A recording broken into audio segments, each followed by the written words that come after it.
This is Film Talk, where we interview the brightest minds in filmmaking 5 days a week. Do you need a great camera for your next shoot? You may want to consider the world's lightest handheld Super 35 digital film camera, Blackmagic's Ursa Mini 4.6K. The Ursa Mini boasts a 4.6K sensor, global shutter, and up to 15 stops of dynamic range. It's perfectly balanced for handheld use and comfortable enough to be used all day long. Scene 1, take 1. Film Talk Nation, we are greenlit for yet another great show. Vanessa Frank here, and I'm excited to bring you our featured guest today, Bruce Logan. Bruce, are you ready for your close-up? I am indeed. Absolutely ready. Bruce Logan is a VFX director, DP, and supervisor, as well as a director, producer, and writer. His work as a DP includes films such as the Oscar-nominated Tron and Jamie Foxx Straight from the Foxhole. He directed Madonna's video for Borderline, as well as working on music videos for Prince, R. Kelly, Rod Stewart, and Aerosmith. His commercial work includes Pepsi, FedEx, Chevrolet, Ford, Toyota, Hyundai, and Nissan. And his work in VFX includes the Oscar-winning 2001 A Space Odyssey, Oscar-winning Star Wars Episode 4 A New Hope, and Batman Forever. Bruce, it's an honor to have you on the show today. Well, it's a pleasure to be here. And with that list of stuff, but I never hear it all out at the same time like that. So thank you for that. Well, you're really a multi-hyphenate. You're the definition of a multi-hyphenate. Just me, it kind of took me a little while to just kind of grasp just how many different hats you wear. And I'm particularly super excited to have you on the show today because I heard that you're, to put it very simply, you're the guy who blew up the Death Star, from what I understand. That is my most claim to fame. Yes, which is no small thing. I know I'm going to have a lot of friends who are going to be very envious that I got to chat with you today. But before we get into Death Stars and blowing things up in VFX and all of that stuff that I do want to discuss with you, I'd love to start our time together just by learning how you first got into the industry. Well, my father was a drama producer with the BBC, and he was one of the first producer directors that directed. He directed an hour of television live with three-camera drama, Oh, wow. which he pioneered in a way. And some of my earliest memories are seeing him with a plan of the studio. And he had like little plastic things that represented the cameras. And then there was a string coming to that with a paper clip, and he clipped it onto the side of the floor plan.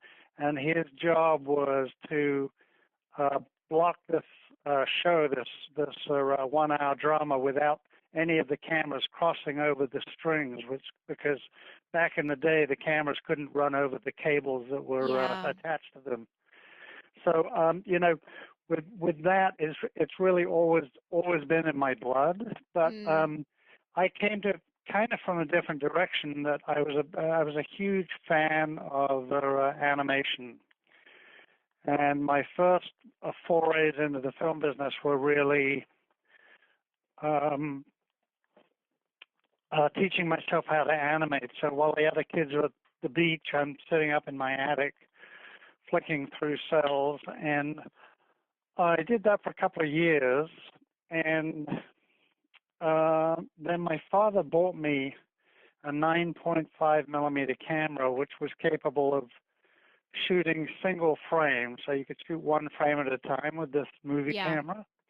And I was finally able to put all my drawings onto a strip of film and view them for the first time. Yeah, wow. And then how did you make the step into, because it's quite a it's quite a stretch from being the boy who's kind of playing with a camera that his dad bought to directing a music video for Madonna and kind of being the DP of Tron and like all of this amazing stuff that you've done. So how did you make the leap into professional work? Well, the animated movie or movies that I made, I was able to show that to an animation company Hmm. in England, and I got an apprenticeship as an animation cameraman. So although I'd been animating my own stuff for a long time, I finally got to do it professionally. And then I was doing that for a couple of years when a movie came into town called 2001: A Space Odyssey. A small, tiny movie that none of us have ever heard of. Exactly. Fortuitously, my favorite director, Stanley Kubrick, was Mm. at the helm of that picture, and they were looking for people to come and do special effects and animation on that show. Mm. And of course, if you had a job in a company in England back in those days, you weren't about to give up that job to go and do a freelance work for a few months Yes. with a studio. But I was kind of young and didn't know any better, so I gave up my job and I went over there. And little did I know that I would be working on it for the next 2.5 years, Gosh, which wow. was the longest gainful employment of my whole Yeah, career. I would imagine so. That's pretty long for anyone. So tell me a little bit about what that experience was like of working on 2001: Space Odyssey. I mean, particularly with this being like one of the first professional jobs you've ever had. I mean, it must have been a really intense experience. Well, it was absolutely amazing, but um, it was interesting that I was hired as an animation artist. So they had a lot of material that they had to produce that was going to go on the little tiny screens inside the spaceships, Yeah. and that was the first stuff that I worked on. But when they found out that I had the ability to shoot animation as well as create the artwork, um, it meant that they could not normally an animator will animate a sequence and then he'll write what's called a dope sheet. Okay. And on that dope sheet, it'll tell the cameraman exactly how to shoot the scenes, how Oh, many okay. frames each cell is Yeah. going to be on for. And by me being able to do that, I was able to do artwork and then shoot it myself without that Mm. kind of laborious step of writing the dope sheet in Yeah. between. So I became very useful to them very quickly, Yeah, I and would I imagine so. they doubled my salary, which was wonderful. Nice. We And and then later on in the experience, we got into the um, much more heavy duty visual effects. Yeah, so I know that you are very renowned for your experience in the world of miniatures, which is really fascinating to me. I previously worked on a movie of my own where we were shooting miniatures, and I really had no idea until I'd done it just how flipping complicated it is. It's like you kind of it's one of those things I think it can seem that because it's practical or it's so much easier, you're just filming this at a kind of a macro kind of format, and it's like so technically complicated to pull off. So were you doing, is that when your path with miniatures started? Was that on 2001: A Space Odyssey, or is that something that kind of came later for you? It actually came earlier because apart from doing drawn animation as a kid, I would make dynamated movies, which mean that my friend and I would make these big dioramas and then kind of animate model cars or traveling through these landscapes and Yeah. stuff. So it was. I also at the same time got to visit uh, the set of a movie called In Search of the Castaways, Mm-hmm. which was produced by Disney at Pinewood Studios. And I got to spend the whole day going around the set with a very famous matte painter called Peter Ellenshaw. Mm-hmm. And that was the first time that I really saw miniatures being used and photographed on a professional Mm. scale, and it held a huge fascination for me at that time. Mm. And I didn't do a lot of miniature work, although I did some on 2001. Mm. But my miniature work came later in working for Doug in the United States. Mhm. So, in terms of your very infamous, very infamous sequence that you dealt with for Star Wars Episode 4, A New Hope, this explosion of the Death Star, was that a miniature? I mean, how did you guys make that scene happen? Well, that's an oft asked question, and everybody always says, "Well, how big was the Death Star?" And Yeah. I actually told them that the model that was used in that shot was about 3 feet across. Oh, But so of pretty course, big. it was. But the actual truth of the matter is that the explosion that I made, frame one of the explosion, was bigger than the size of the actual Death Star, which means that there was no actual Death Star being blown up. It was just a miniaturized explosion that was created to look like it was in outer space. Yeah. And Yeah. that technique is kind of interesting because making a zero G explosion, as we used to call them, Yeah. was done by making an explosion that happened directly over the camera, directly overhead, and the Mm. camera was pointed straight up at it. Mm. And then when it exploded, it didn't look like there were any forces of gravity Yeah. working on the explosion because it would Yes, of it would come course, down of in all directions. course. Yeah, you know what? I hadn't ever thought about that, but that's such a that's such a shrewd point.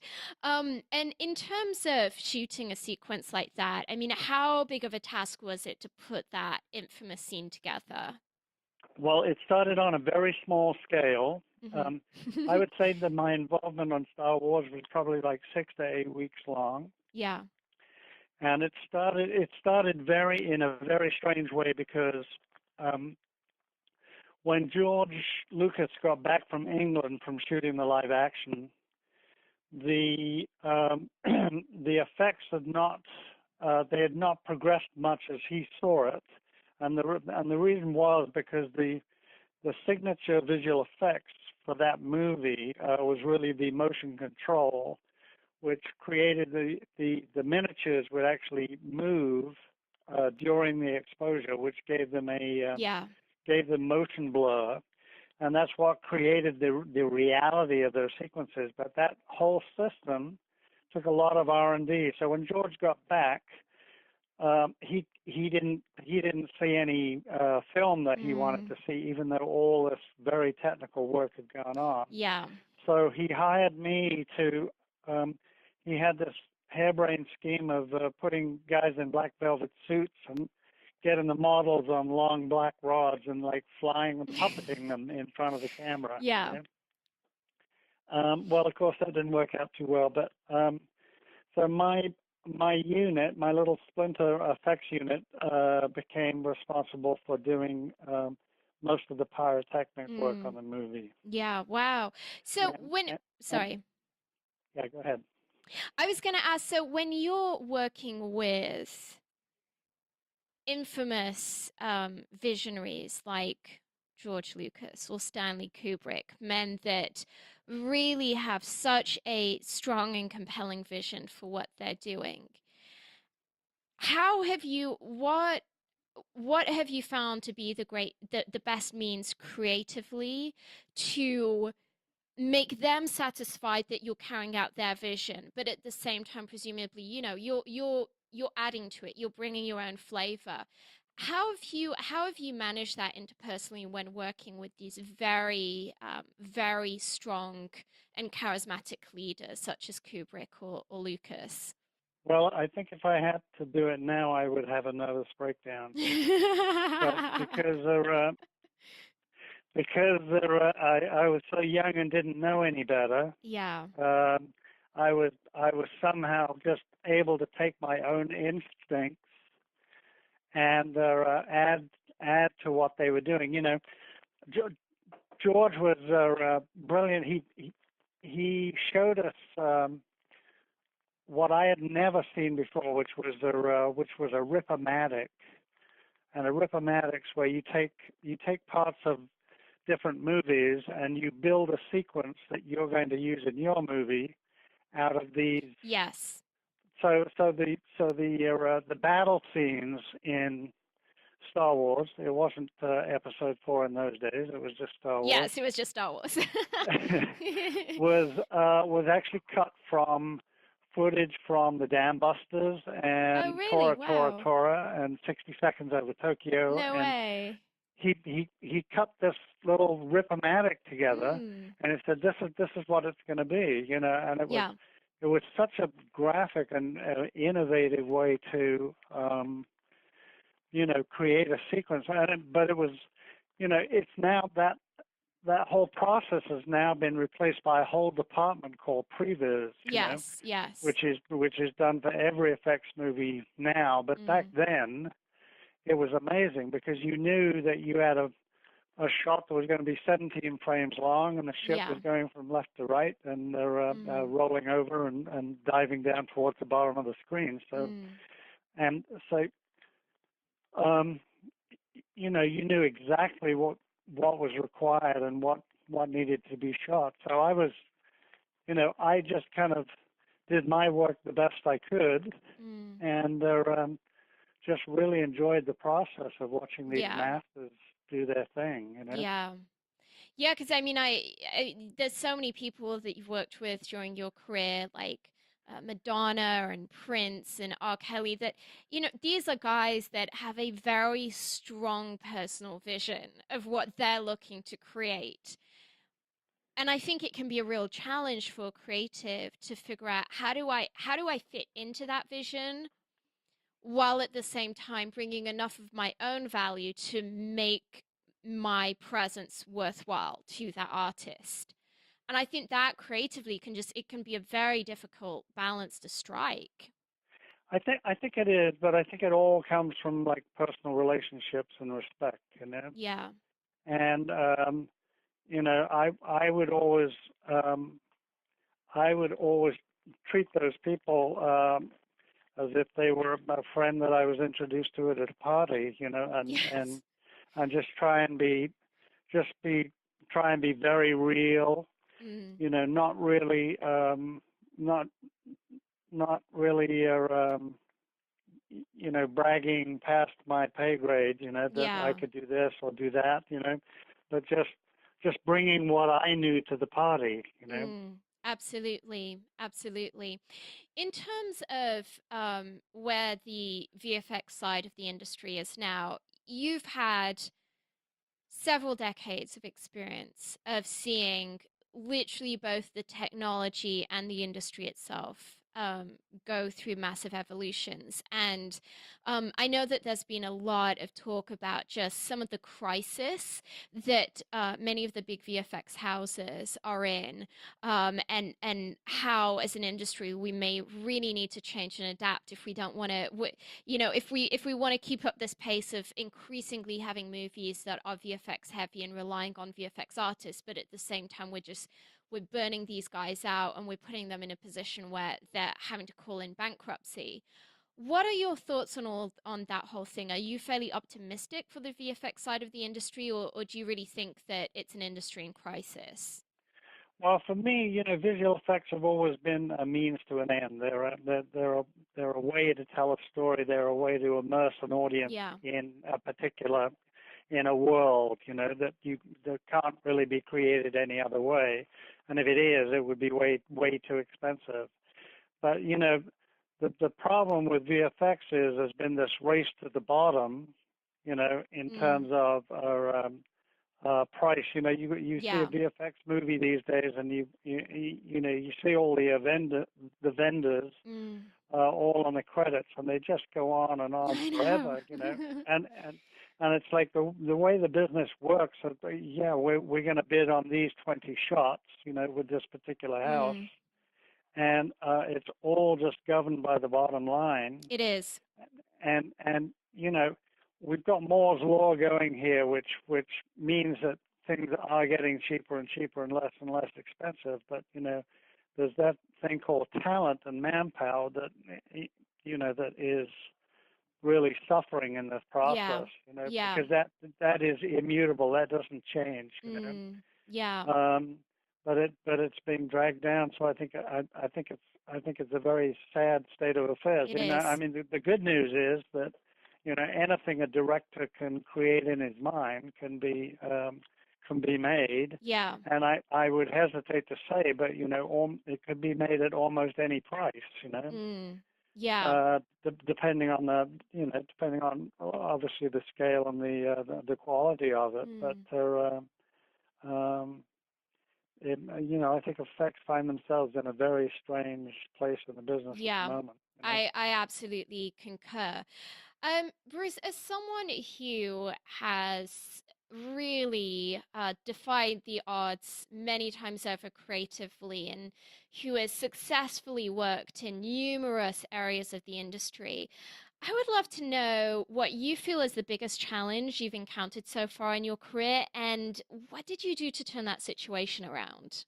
Wow, the biggest challenge. Well, I guess there are those moments when you sit in dailies and your heart sinks because it's not the way that you Yes. had imagined it coming out. Yeah. And I only recently got some advice from a very well-known DP, and he told me, he said, Bruce, it doesn't matter what it looks like. You just have to say how great it looks the whole time. You have to be your own cheerleader. Yeah. So, so I don't know. Survival. I guess one of the good things to survive now is that the academy has new rules about who's going to be able to vote and who's not, Yeah. and they're so they have a time limit on it, and I guess the thing I have going for me is that I've been in this business through so many decades that my voting privileges are not in jeopardy now. So Yes. so that's good. At this point, you probably have those voting rights until like the grave, right? I mean, it's I like you think put in so. so many years. Bruce, what's something that you really wish you'd known earlier on in your career? Um, I wish I had known that the most important thing was not what I knew, but how I nurtured my relationships. Yeah. Yes. And you know, I think um, as I go through my career and I see all the people that I've worked with, and um, that I could have nurtured those, and Mm, I could have moved into a different kind of area than being just a technician yeah. that I was back in those days. Well, so in terms of that being a lesson that you've now learned and you continuing to have a very successful career, what do you now do? What are those kind of daily or weekly practices that you engage in to make sure that you're continuing to build and nurture those relationships? Well, obviously reaching out to those people Yeah. that I do know, and I mean, it's terrible calling. I made a call this morning to someone I haven't seen for 3 years, which is terrible. So that means I haven't learned the lesson that well. But he was very pleased to hear from me, Mm, and I think the other thing that I've learned is that kind of in nurturing my directing career, you know, I've kind of been waiting. I've been waiting for it to come to me instead of going out yes. and grabbing it. So Yeah. I'm making a movie this summer that I'm financing myself, Oh, and wow. that's the golden rule that I've heard, that you never ever Right. break in the business. Well, And so people say that, and yet I know of so many people whose careers would have never been kickstarted if they hadn't, just simply because you have this massive chicken and egg issue that no one in their right mind is gonna give you is gonna finance a movie if you have nothing to show for what you've done before. But at exactly. the same time, how can you have something to show if you've never had a movie funded? And I see friends going round and round this perpetual cycle where I've eventually had to say to them, well, listen, I know it could seem like a vanity project and I know it might hurt your pride, but being that you do actually have this stack of money over here, rather than just putting it into something, buying a new car or buying some property or something of the sort, why don't you just put that money into doing something independently, going the festival circuit? And even if it doesn't end up being a huge commercial hit, it may end up paying off in terms of future work that you're going to be hired to I do. absolutely agree, Yeah. and that's my, when young filmmakers come to me and ask me for my advice, it's to, is to pick up on what I've learned, which is you can't wait for things to come to you. You have to No. go reach out and make them happen. Yeah. Sometimes you And have it to doesn't, build your own if someone buzz. comes to you for a job for some as a DP and there's no money involved, you do it. You do whatever it is. You just keep you, Yeah. you just keep working in your craft. Yeah, absolutely. Absolutely. In terms of kind of you know what you do on a daily basis. I mean, I know that there's a huge amount of innovation going on continually within the VFX industry. Do you find yourself having to, do you kind of have like a routine of like continual professional development and things that you do every day or every week, or are you more kind of go with the flow kind of a person? No, I'm very fortunate that an ASC member and I'm able to go to I'm a member of the technology committee, Mm. and so I go to meetings once a month, where all the new technologies kind of come to us. Oh, cool. So they kind of present to you like the kind of the new innovations that have been brought to their attention.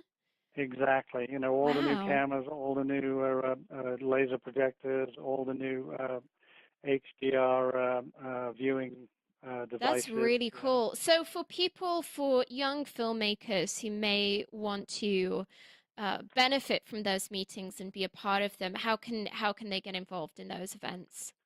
Well, you can certainly find a member and you can be invited to a meeting. Hmm.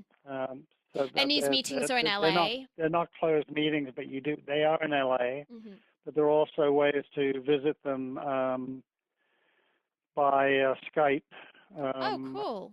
etc. But the other things that I do is, I go to all the shows. I go to NAB.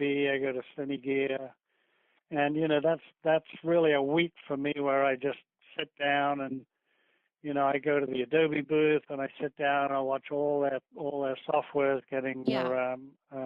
demoed. And the other thing that that I've been doing for the last 5 years is I've become a colorist, and As if I you don't already do enough. if exactly. Well, you can't be too diversified, Yes. Well, I think especially you're in this proving business. that point. But that's a very powerful part of being a DP for me now, because when Mm, I DP a project, I get to color the project myself, so I that's get to good. follow through on that vision. Yeah. Um, and I mean, I color correct a lot of other people's projects as well, Mm, but it's especially useful for me in terms of my own. And so working in that medium, it kind of goes in waves. But a feature will take me about 3 weeks, and mm. I'll be current on that software for a long time, and you just get better and better at it. Yeah, absolutely. So I just love to know, with all of these incredibly cool and iconic projects that you've worked on, what is like in just your very like subjective personal experience, what is like the coolest VFX type sequence that like the one that you would hold up as being like, this was like, the like the funnest moment in my career of like something that we put together? What would be that moment? Well, I guess you could say Tron was one long visual effects moment, Yeah. um, because the whole of the technique of shooting the live action and then having it as an analog animation sequence, Mm, converted into that. Um, that was an incredible part of my career that mm, I really enjoyed doing. Um, I really enjoyed doing work on a movie called Avalanche Express, which was one of the biggest miniature projects that I ever worked on. mm. The sets were like 50 feet high, and Oh, wow. huge dump tanks and everything. So that was a fun project. Yeah.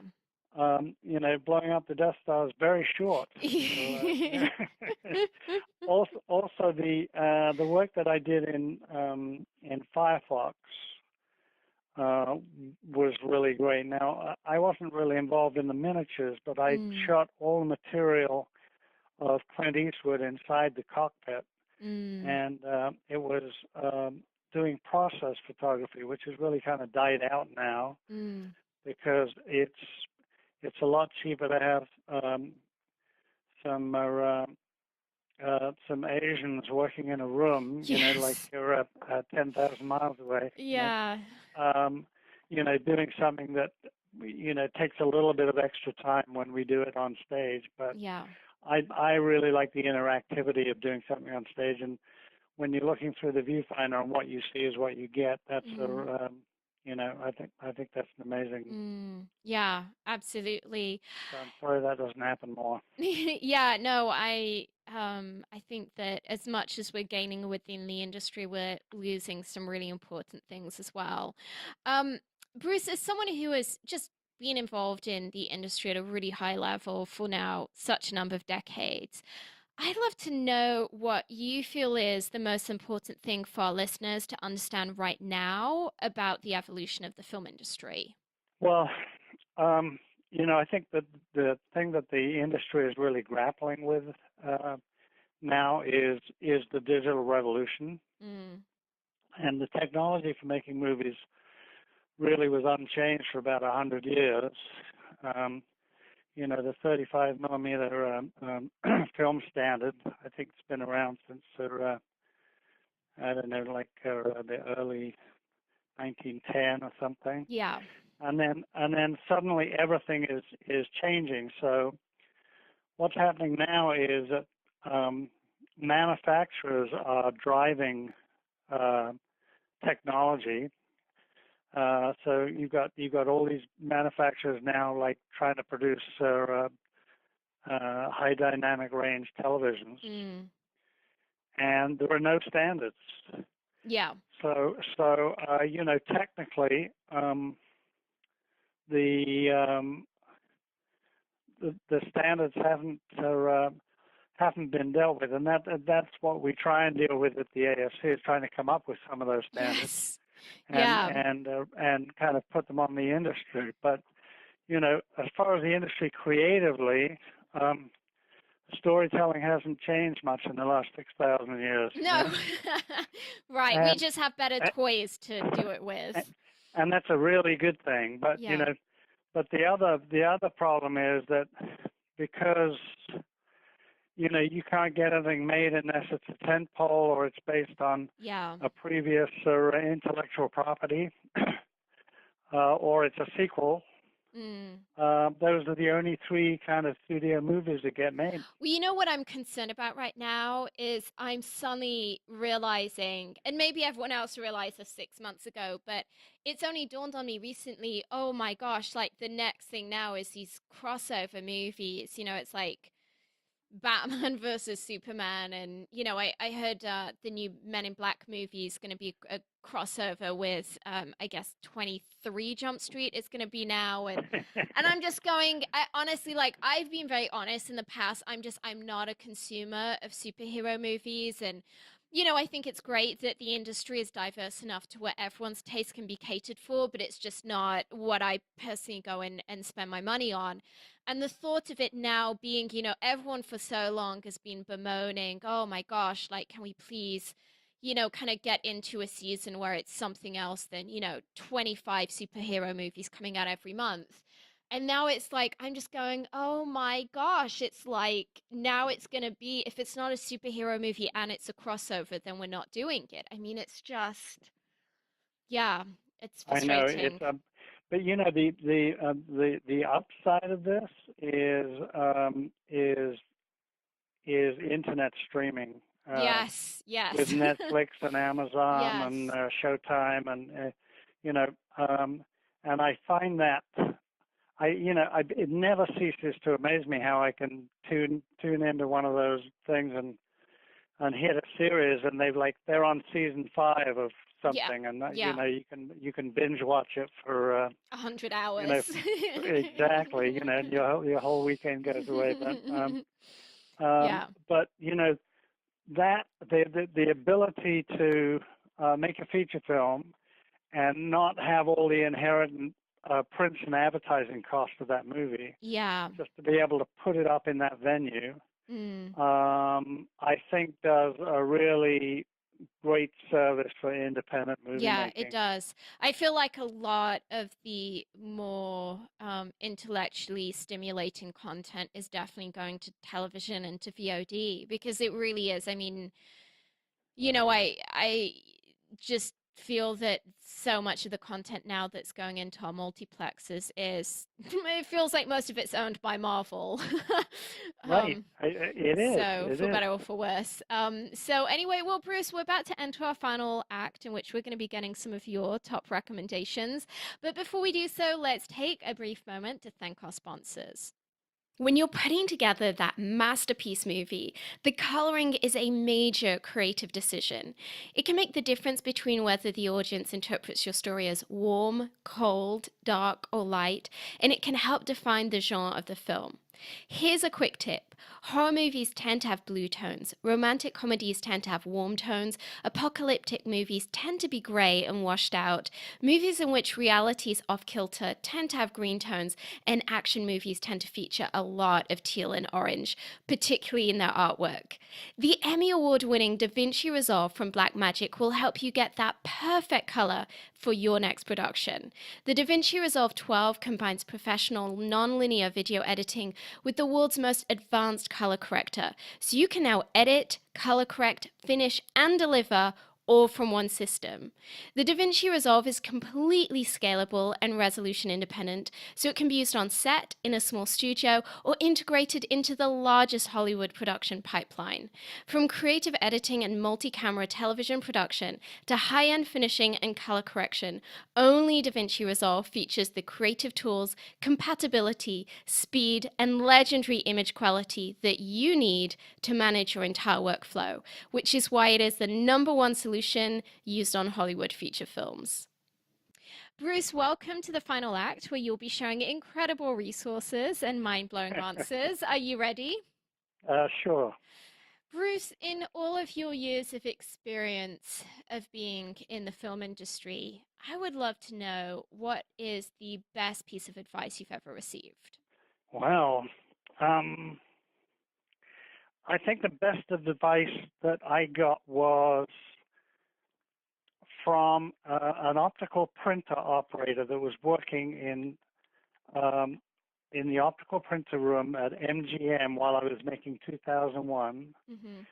and I guess we were talking about me being a DP or a cameraman, and he just told me that the stuff that he sees professionally, a professional cameraman, is like so bad, and Really? that I should just get out and do it, Yeah. and not spend 10 years as a camera assistant and then another 5 years as a camera operator and then try and finally do DP my first picture. Mm. He said just go out and do it.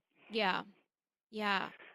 So that's it. Just do it. Yeah, absolutely. I'm a big fan of learning on the job. I think that many of us who are creative anyway, we're often, rarely are we the kids that were like sat in the front row of the classroom, who learned through looking at a book. Most of us are in this line of work because we're highly creative and we learn by doing and by experiencing. Right. Um, Bruce, if you had just one movie to stake your entire career on, what kind of movie would you want it to be, and what talent would you want attached? I would want um, to make very small personal movies. Yeah. So so these are not going to be. I have a thing about talent, whereas if you have a big movie, then the star system and attaching certain name talent works really, really well for you. Mm, But in smaller personal stories, large talent can kind of overshadow your movie. yeah. So the kind of names that you need to use in those movies, they have to be proportional to the story and to the Mm, budget that you're going to make. yeah. So I would say my next movie, which is called Lost Fair, which I'm going to make this summer, Mm-hmm. What's it uh, about? and self-finance. It's uh, it's a very dark story, but it's very inspirational in the way that the characters um, react to the world. Mm, It's about a cab driver that's tired of living, and about a child prostitute that he saves. And but her goal is, with her imaginary friend, is to make him want to live again. mm.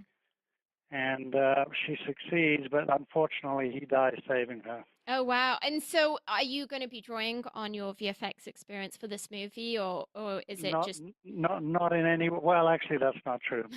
I, I have. There are fantasy worlds that she goes into, Mm, and so those they have to be done.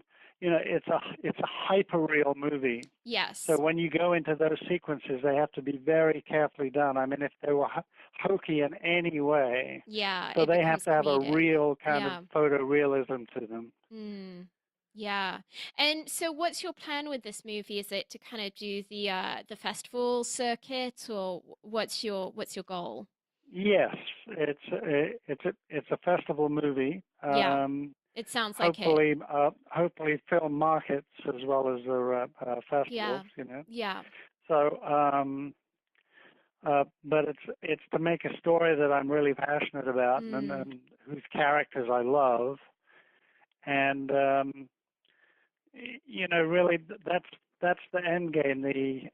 Obviously, if it's successful and if I sell it, those are all bonuses. But yes. at this point in my career, I'm interested in just doing it, Yeah. which is making a passion project. Yeah, which I would imagine when you've worked with so many huge names on so many iconic projects, you kind of tick so many of those boxes that I would imagine that it is really attractive to have a very different experiences to do something just small scale, very auteur driven, and that where you can be very personal in your filmmaking. And so, is this a script that you wrote? This is a script that I optioned from um, a writer for whom it was a true story. Yeah. So Oh it's based on a wow. true story, Oh my and gosh. so it's been a very delicate balance, Yeah. um, because when I got hold of the story, there wasn't really a story. There were great characters and there was great dialogue, but there was no kind of through line to it. Yeah. And so I had to kind of create an actual story with the material, Mm. but with a great sensitivity because I'm dealing with someone's life story here. Yeah, absolutely. So Absolutely. so so we're going to be credited um, co-writing the screenplay together, Mm-hmm. and she'll get original screen story. Fantastic. Um, Bruce, if you could recommend a single book for our listeners, maybe something that you found really helpful to your own filmmaking career, what would that book be and why? Well, I think, and it's probably not the first time you've heard it, but I think Making Movies by Sidley Lumet I don't know that I've ever had that recommended before. is probably the single greatest book that you could read that shows you what the actual experience of making a movie for a Yeah. director is like. Now, you know, people go on sets and the kind of sets that I like to go on is like I don't even know who the director is as Yeah. I'm looking at it because everybody's doing what they're supposed to be doing. Yes. The AD is the guy that's got the voice, and you know, and to me, directing is all prep. I By the I time you get could not by the agree time you with you get to the more. set, Yes. it's like there's somebody there to do everything that needs to be done. And if you cast your crew correctly and you've cast the cast correctly and you've got the writing to the kind of, there's nothing for you to do.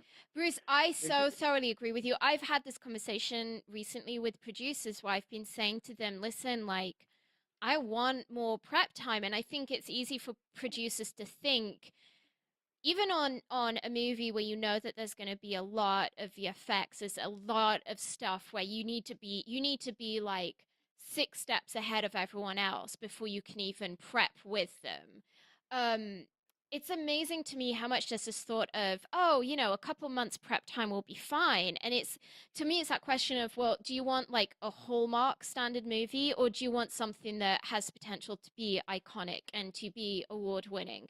Because if you want the latter, time is your most valuable commodity. The more you have months and months and months beforehand to flesh out every last detail and to go over it 12 times and to be sure that you're making the right creative choice, the better chance you have of doing that almost impossible task of putting together a movie that actually works.